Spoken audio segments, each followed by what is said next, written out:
അങ്ങനെ നമ്മൾ ഫാസ്റ്റിങ്ങിൻ്റെ 3-ാം ദിവസത്തിലേക്ക് കാലെടുത്ത് കുത്തിയിരിക്കുകയാണ്. രാവിലെ 7 മണിയായപ്പോൾ കറക്റ്റായിട്ട് ഞാൻ ശംഖുപുഷ്പത്തിൻ്റെ ടീ കുടിച്ചു വിത്തൗട്ട് ഷുഗർ. ദെൻ കറക്റ്റ് ഒരു 8 മണിയായപ്പോൾ ഓട്സ്, വൈറ്റ് ഓട്സും പിന്നെ 2 ഞാലിപ്പൂവിൻ്റെ പഴം കൂടി കഴിച്ചു. ബ്ലറായിട്ടിരിക്കുന്നത് എന്താണെന്നറിയില്ല, ക്യാമറയുടെ പ്രശ്നമാണ്.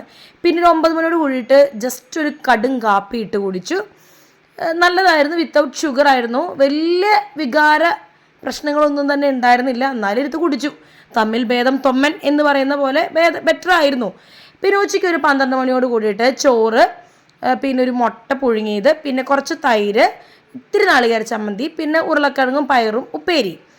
പിന്നെ ക്രേവിങ് സഹിക്കാൻ പറ്റാണ്ടായപ്പോൾ ഞാനൊരു 1 മണി 1:30 കൂടിയിട്ട് ഞാനൊരു ബിസ്ക്കറ്റ് എടുത്ത് കഴിച്ചു. ദെൻ കറക്റ്റ് ഒരു 2:15 ആയപ്പോഴേക്കും ഞാനിത്തിരി ഗ്രീൻ ടീ ഉണ്ടാക്കി, ഗ്രീൻ ടീ കഴിച്ചു. പിന്നെ ഒരു 2:30-2:45 ആയപ്പോഴേക്കും എനിക്ക് വീണ്ടും വിശന്നു. അപ്പം ഞാൻ വീണ്ടും ഒരു ഞാലിപ്പൂവൻ പഴം എടുത്ത് കഴിച്ചു. ബിക്കോസ് രാവിലത്തെ ഓട്സിൻ്റെ ആയിരിക്കാം. പിന്നെ കറക്റ്റ് ഒരു 4 മണിയായപ്പോൾ ഞാൻ നല്ല റാഗി കുറുക്ക് ഉണ്ടാക്കി. അത് മാത്രമേ കഴിച്ചുള്ളൂ, വേറെ ഒന്നും കഴിച്ചില്ല കേട്ടോ.